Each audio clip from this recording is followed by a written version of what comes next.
저는 종종 소설을 읽을 때가 있습니다.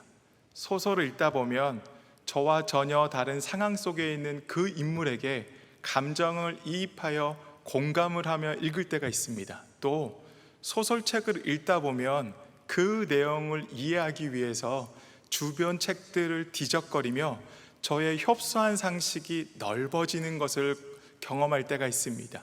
또 감정이 언어로 정리가 되어서 저의 마음이 시원케 됨을 경험할 때가 있습니다. 그런데 성경을 읽으면 역시 이 모든 것들을 경험합니다. 성경 속 인물에게 수평적으로 연결이 되어 감정을 공감합니다. 그리고 시야가 넓어지는 것들을 경험합니다. 뿐만 아니라 하나님께서 언어로 진리로 정리가 되어 마음이 시원케 됩니다. 이것으로 그치지 않습니다. 성령의 조명하심을 통하여서 하나님과 수직적으로 연결이 되는 은혜를 경험합니다. 하나님께서는 성경을 읽을 때에 제 삶을 넓어지게만 하는 것이 아니라 깊어지게 하는 놀라운 신비한 체험을 하게 하십니다. 오늘 이 시간 여호수아 말씀을 통해서 저희 모두에게 아버지 하나님께서 넓어지고 깊어지게 하는 은혜를 베풀어 주시기를 소망합니다. 오늘 본문 말씀을 보면 6절, 7절, 9절 말씀에서 계속해서 반복되는 단어가 있습니다. 설교 제목이기도 하는데요, 어떤 단어가 반복이 되고 있습니까? 바로 강하고 담대하라 말씀입니다. 저는 하나님께서 여호수아에게 강하고 담대하라고 말씀하고 있습니다. 여호수아에게 강하고 담대하라고 말씀했을 때에 왜 하나님께서 여호수아에게 강하고 담대하라고 말씀하셨을까라는 질문이 들었었습니다. 왜냐하면 찬송가 347장을 보면 저희가 허락하신 새 땅에 들어가려면 여호수아를 본받아서 들어가야 된다라고 저희가 찬양을 합니다. 왜 본받아야 하냐면 여호수아가 강하고 담대한 인물이기 때문에 여호수아를 본받자라고 찬양을 합니다. 그런데 오늘 본문 말씀을 보면 하나님께서 그 강하고 담대한 여호수아에게 강하고 담대하라고 말씀을 하고 있습니다. 사랑하는 성도 여러분, 혹시 여호수아가 성경에 처음 등장했던 그 장면을 기억하시나요?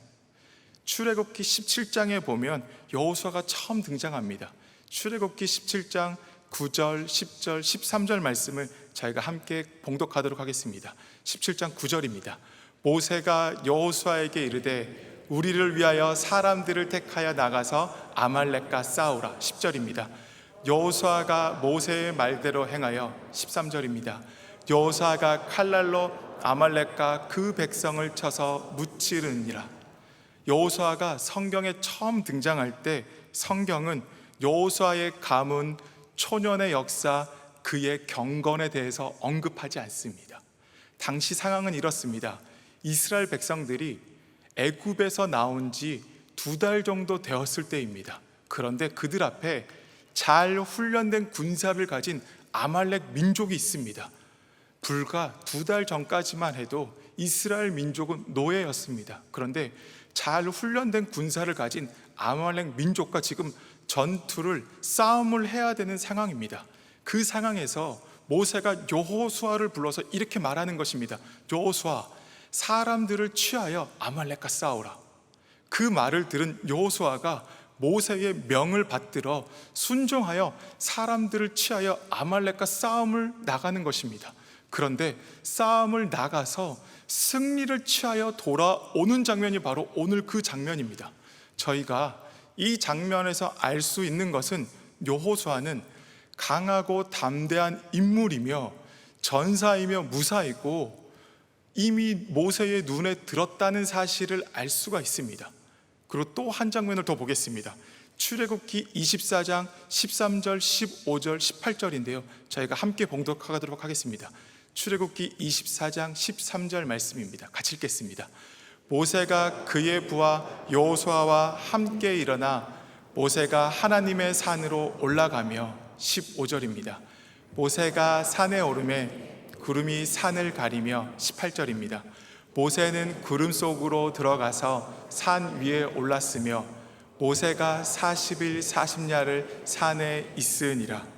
돌아오는 주일 청계산 산상 기도회를 앞두고 있는데요, 마치 그러한 상황입니다. 모세가 하나님과 시내산 산상 기도회를 하기 위해서 여호수아와 함께 산에 올라갑니다. 모세는 그런데 홀로 여호수아를 산에 남겨두고 더 깊은 산으로 하나님을 만나기 위해 올라갑니다. 출애굽기 32장 1절에 보면 산 아래 진에서는 40일 동안 그들을 이끌고 온 모세가 내려오지 않자 이스라엘 백성들은 조급함에 두려움에 사라집니다. 왜냐하면 그들을 이끌고 온 리더가 사라진 것 같은 느낌이 들기 때문입니다.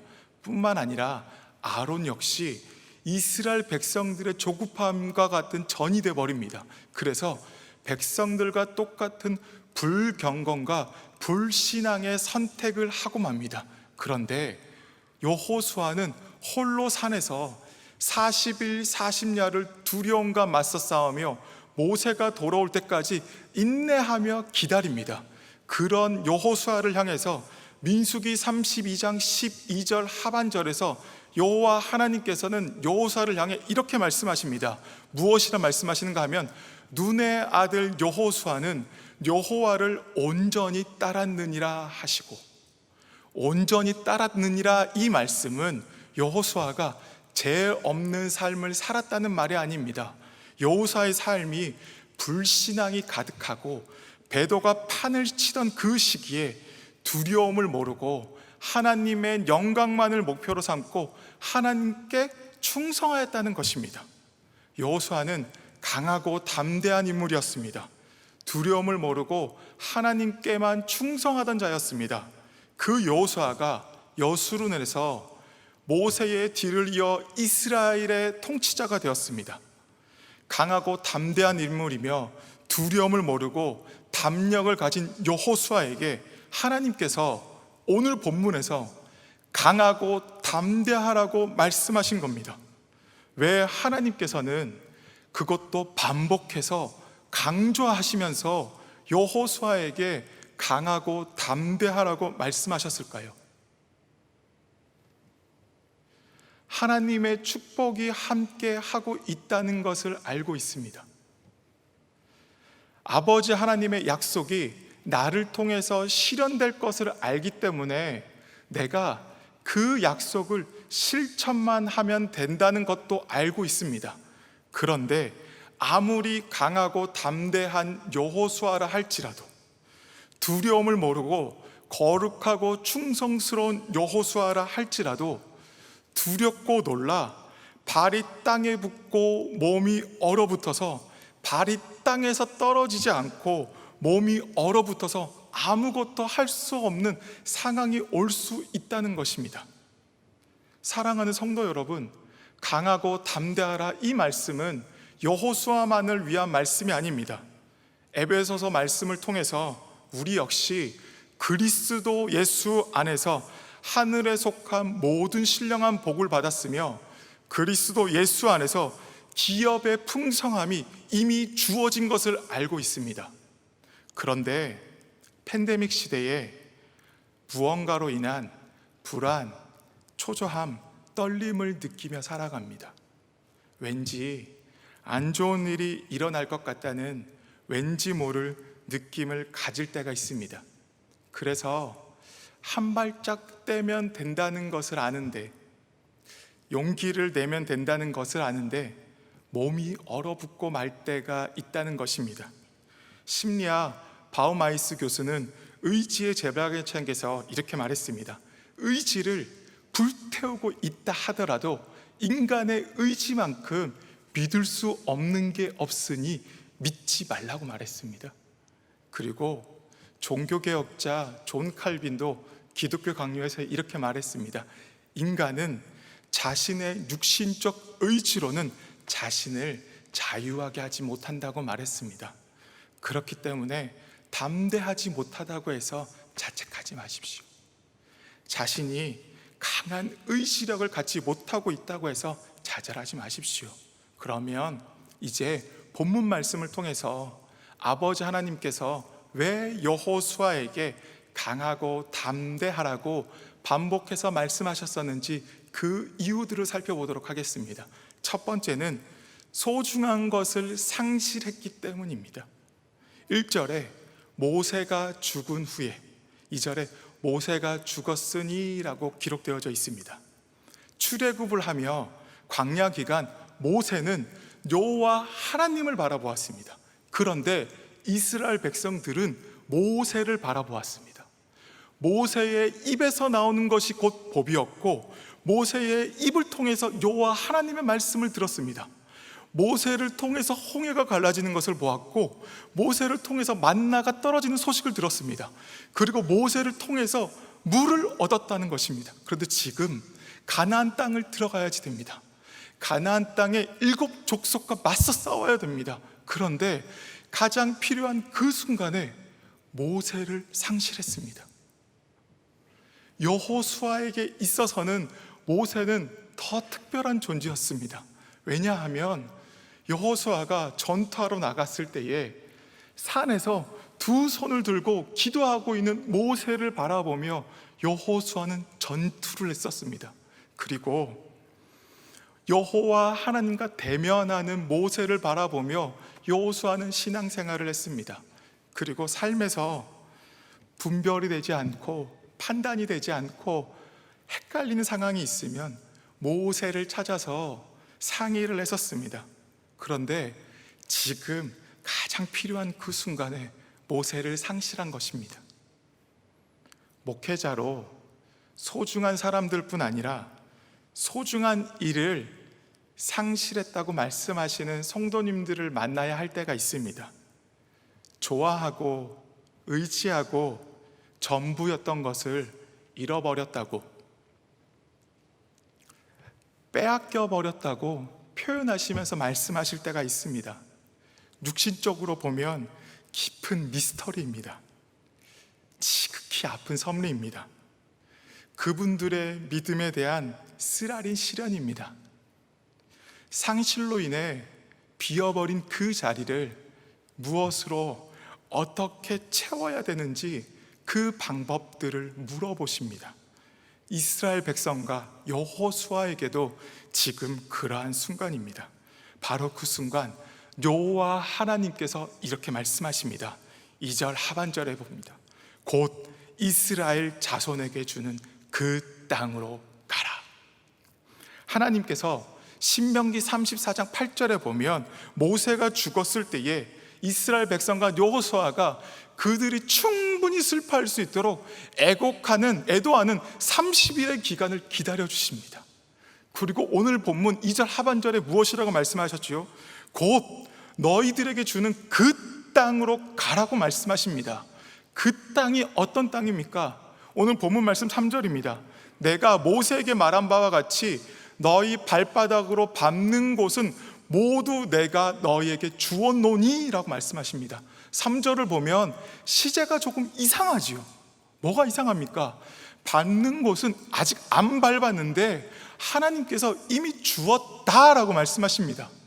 이것을 이해하기 위해서는 창세기 15장을 먼저 이해하셔야지 됩니다. 창세기 15장에 보면 아버지 하나님께서 아브라함과의 언약을 통해서 가나안 땅을 주시겠다라고 언약을 맺습니다. 그러다가 나중에 출애굽기 2장 24절에서 애굽 땅에서 그들이 너무 힘이 들어 고통소리를 기억하십니다. 그래서 하나님께서 아브라함과 이삭과 야곱에게 세운 그들의 언약을 기억하십니다. 사랑하는 성도님들, 하나님께서는 언약을 기초로 구원의 행위를 이루어 가시는 분이십니다. 그렇기 때문에 가나안 땅은 반드시 그들의 땅이 될 땅입니다. 다만 그들이 그 약속을 믿고 순종하느냐 순종하지 않느냐에 달려 있습니다. 그 약속을 믿고 순종하면 8절 형통하게 된다고 말씀하십니다. 형통이 우리가 생각하고 있는 개념과 의미가 다릅니다.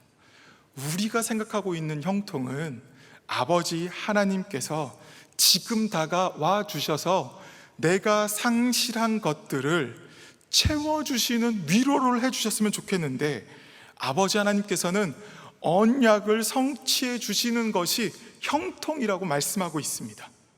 자신의 순종과 믿음을 통해서 하나님의 뜻과 계획이 이루어지는 것, 그것이 형통이라 말씀하고 있다는 것입니다.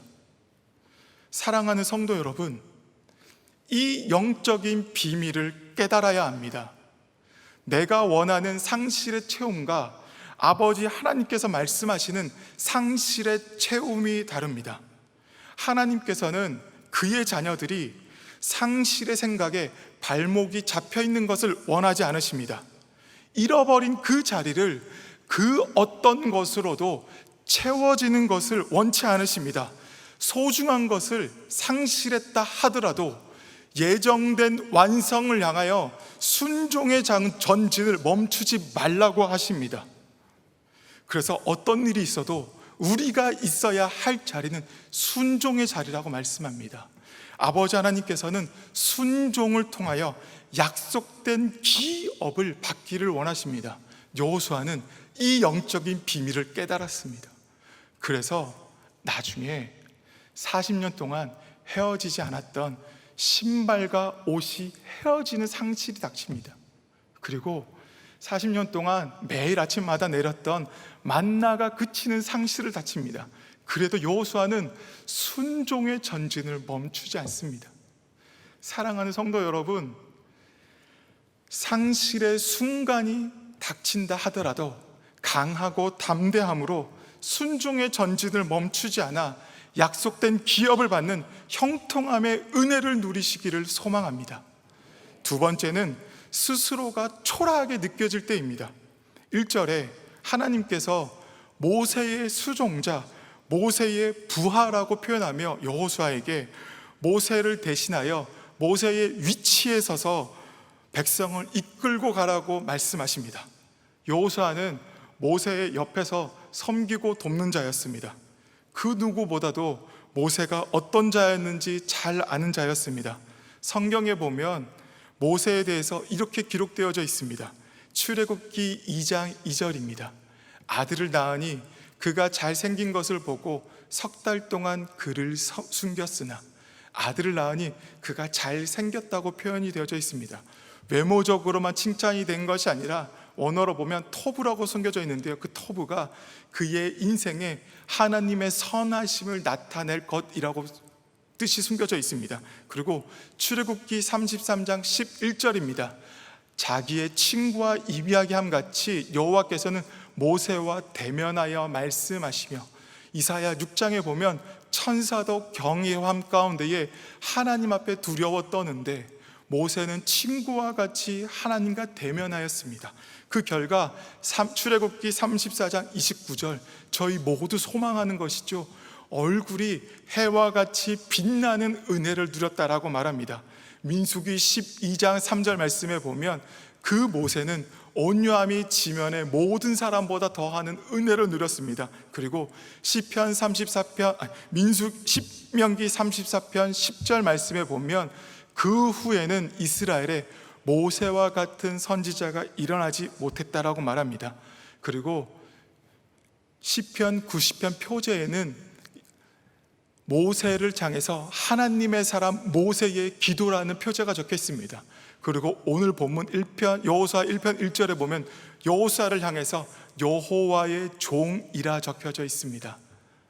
미국에 100년 전에 살다간 미국의 연방 대법관 올리브 홈스가 이런 말을 했습니다. 삶이란 총합을 계산하는 것이 아니라 한 폭의 그림을 그리는 것이다.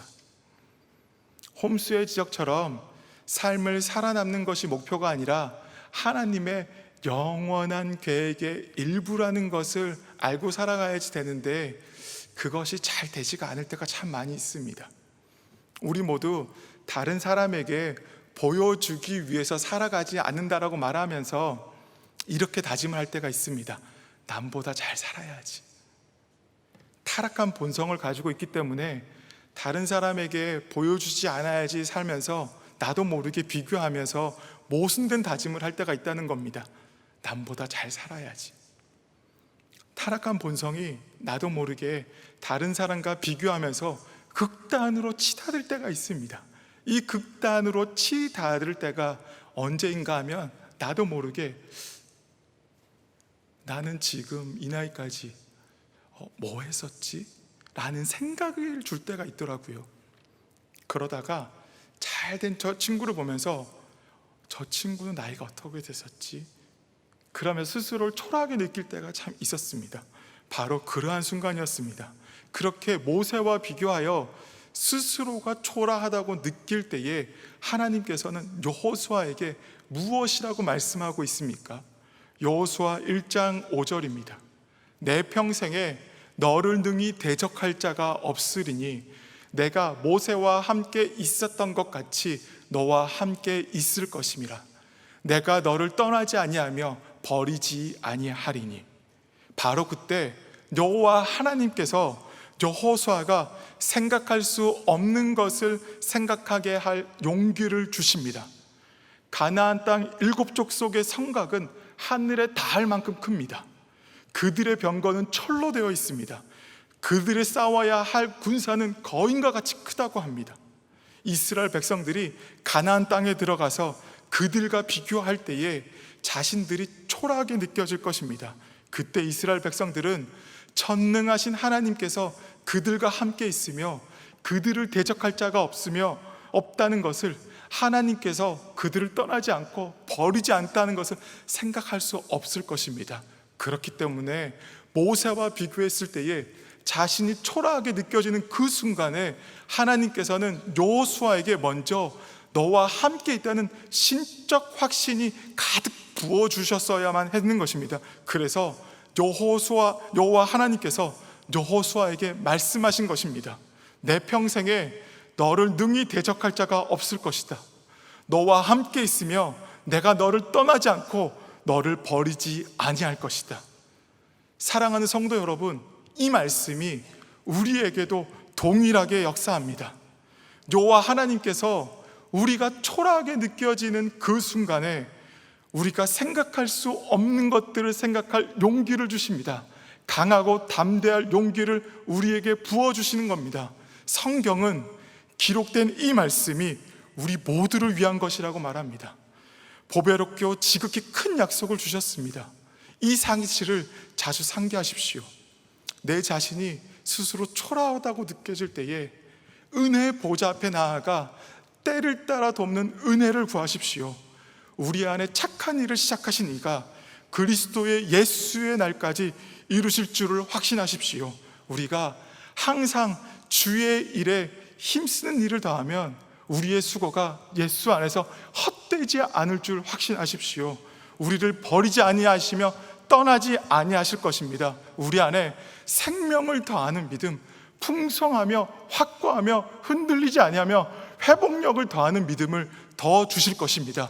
욥도 자신이 초라해졌을 때 나를 떠나지 않으시며 버리지 않으신 것이 맞으십니까? 라고 하나님 앞에 나아가서 울부짖었습니다. 그랬더니 하나님께서 그를 의롭다 칭찬하셨습니다. 뿐만 아닙니다. 야곱도 하나님 앞에 나아갔더니 하나님께서 그 야곱에게 넌지시 져 주시기도 하셨습니다.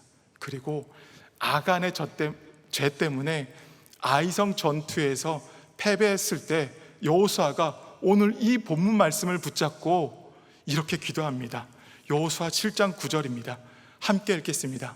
가나안 사람과 이 땅의 모든 사람이 듣고 우리를 둘러싸고 우리 이름을 세상에서 끊으리니 주의 크신 이름을 위하여 어떻게 하시려 하나이까 하니. 사랑하는 성도 여러분, 내 자신이 초라하게 느껴질 때에도 강하고 담대하십시오. 주 예수 그리스도께서 세상 끝날까지 나와 함께 하십니다. 마지막 세 번째는 영적 왕관의 무게가 부담으로 느껴지기 때문입니다. 신명기 34장 5절과 7절 말씀에 보면 여호와의 종 모세가 여호와의 말씀대로 모압 땅에서 죽습니다. 그때 7절 말씀에 보면 모세가 죽을 때에 그의 눈이 흐리지 않고 기력이 쇠하지 않습니다. 이 말씀은 어떤 뜻인가 하면 모세가 죽을 때에 여호와 하나님께서 그의 죽음에 개입하셨다는 뜻입니다. 왜 개입하셨는가 하면 그 이유가 민수기 20장에 나옵니다. 모세의 여동생 미리암이 죽은 지 얼마 되지 않았을 때에 이스라엘 백성들이 모세에게 물이 없어서 물을 달라고 말을 합니다. 불평을 합니다. 참 이스라엘 백성들 야박하지요. 모세의 여동생이 죽은 지 얼마 되지 않았는데요. 그때 모세가 하나님께서 모세에게 반석을 향하여 명하여 이스라엘 백성들에게 물을 주라고 말씀하십니다. 그런데 모세가 명하여 물을 주지 않고 반석을 쳐서 물을 줍니다. 딱 한 번. 하나님의 말씀에 불순종합니다. 그 대가가 가나안 땅에 들어가지 못하는 일이 벌어진 것입니다. 그 영적 왕관의 무게를 여호수아가 본 것입니다. 얼마나 불순종의 대가가 무엇인지를 여호수아가 경험했다는 것입니다. 그 부담 앞에 하나님께서 어떻게 말씀하시는가? 7절 8절 말씀입니다.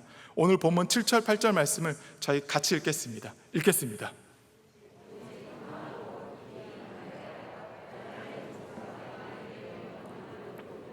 다 지켜 행하고 우로나 좌로나 치우치지 말라. 그리하면 어디로 가든지 형통하리니 이 율법책을 내 입에서 떠나지 말게 하며 주야로 그것을 묵상하여 그 안에 기록된 대로 다 지켜 행하라. 그리하면 내 길이 평탄하게 될 것이며 내가 형통하리라. 여호수아 이전에는 하나님의 음성을 듣고서 그의 명령과 규례들을 지켰습니다. 모세 역시 신적인 권위를 쫓아 처신했었습니다.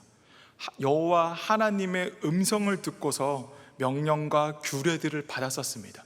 그런데 여호수아부터 달라집니다. 출애굽기 24장을 보면 모세가 여호와의 모든 말씀들을 기록하게 합니다. 그리고 신명기 31장에 가면 언약궤를 매는 레위 제사장들에게 그리고 모든 장로들에게 이제는 그것을 기록한 모든 율법책들을 주어서 보관하게 합니다. 뿐만 아니라 7년에 한 번씩 온 회중들에게 낭독하여서 듣게 만듭니다. 그런데 오늘 본문 말씀을 보면 7년에 한 번씩 온 회중들이 낭독했던 것을 이제는 주야로 묵상하라고 말씀하신 것입니다. 어떤 의미가 있는가 하면 여호수아가 이스라엘의 지도자가 된다 할지라도 그의 처신이 율법책 위에서 규정된다고 말씀하신 것입니다. 그의 처신의 표준을 율법책으로 삼으라고 말씀하신 겁니다. 이스라엘의 지도자라고 할지라도 그의 규범이 그의 말씀 가운데서 따르라고 말한 것입니다. 이제는 이스라엘의 지도자라 할지라도 새로운 법을 만드는 것이 아니라 그가 해야 되는 것은 성실히 그 율법책을 지키고 따르는 것이 그의 임무가 되었다라고 하나님께서는 말씀하신 것이라는 겁니다. 이것이 우리에게도 동일하게 적용되는 것입니다. 우리의 삶이 하나님의 말씀 위에서 규정되어야지 됩니다. 내 삶의 표준을 아버지 하나님의 말씀으로 삼아야 됩니다. 철저하게 하나님의 말씀에 복종되어야 됩니다. 오직 저희들도 기록된 하나님의 말씀을 따라 살아가야지 됩니다. 새로운 법을 만들 필요가 없습니다. 새로운 세계관을, 새로운 기준을 만들 하등의 이유가 없다는 것입니다. 그러면 주야로 묵상한다는 것이 무엇일까? 성경을 폈을 때 때로 이해가 안 되고 의심이 되는 내용이 있을 수 있습니다. 그러할 때에 포기하지 않는 것입니다.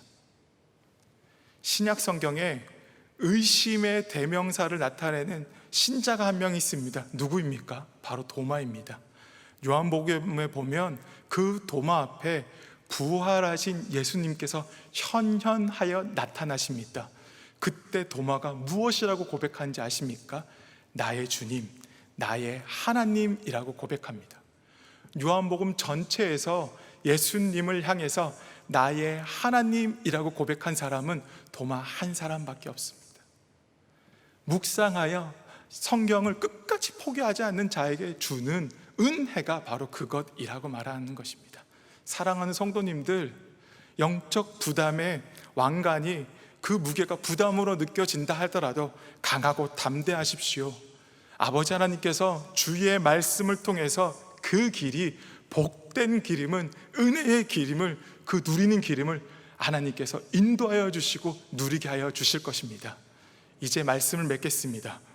여호수아는 이스라엘 백성들을 이끌고 가나안 땅으로 들어가게 됩니다. 가나안 땅에 대해서 성경은 이렇게 말합니다. 신명기 12장 9절입니다. 함께 읽겠습니다. 너희가 너희 하나님 여호와께서 주시는 안식과 기업에 아직은 이르지 못하였거니와. 가나안 땅은 천국의 모델이 아닙니다. 이미 잘 아시는 것처럼 가나안 땅을 밟는 순간부터 전쟁이 끊이지 않습니다. 실질적인 경험에 있어서는 힘겨운 싸움의 세월의 시작입니다. 가나안 땅이 의미하는 것은 천국을 상징하는 것이 아닙니다. 예수 그리스도를 구주로 고백하여 살기 시작한 하나님의 백성들이 하나님의 통치권 아래에서 예수 그리스도의 보혈 아래로 들어가서 믿음의 삶의 훈련을 받기 시작하는 곳이 바로 가나안 땅입니다. 바로 우리의 모습입니다. 죄인이 예수 그리스도를 구주로 고백하는 순간 양심의 평안을, 영혼의 안식이 시작되었습니다. 값주고 산 소유에 대해 빼앗길 수 없는 권리를 갖게 되었습니다. 그렇지만 실제 안식에 들어가는 것은 아직 먼 미래에 있습니다. 그래서 이 땅에서 수없이 많은 강하고 담대한 순간들을 맞이해야 됩니다. 그래서 아버지 하나님께서 그의 자녀들을 향해 강하고 담대하라고 말씀하신 것입니다. 사랑하는 성도 여러분, 이 땅 가운데에서 아버지 하나님만 의지하는 전적 순종함으로 강하고 담대하게 나아가실 때에 하나님께서 의지의 온전함을 회복시켜 주시며 성령 하나님께서 모든 능력을 부어주시는 평생 되는 은혜를 가득 부어주시기를 소망합니다. 자, 기도하겠습니다. 아버지 하나님, 보배롭고 지극히 큰 약속을 의지하며 나아갑니다. 우리 안에 착한 일을 시작하신 이가 그리스도 예수의 날까지 이루실 줄을 확신합니다. 항상 주의 일에 더욱 힘쓰며 나아갈 때에 우리의 수고가 주 안에서 헛되지 않음을 믿음으로 고백합니다. 주님, 우리 안에 생명을 얻게 하는 믿음, 풍성하며 확고하며 회복력 있는 믿음을 더하여 주시옵소서.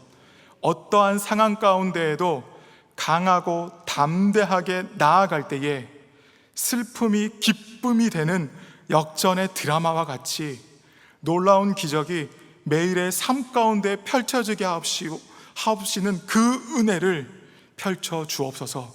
소망의 그 이름 예수 그리스도의 이름으로 기도하옵나이다. 아멘.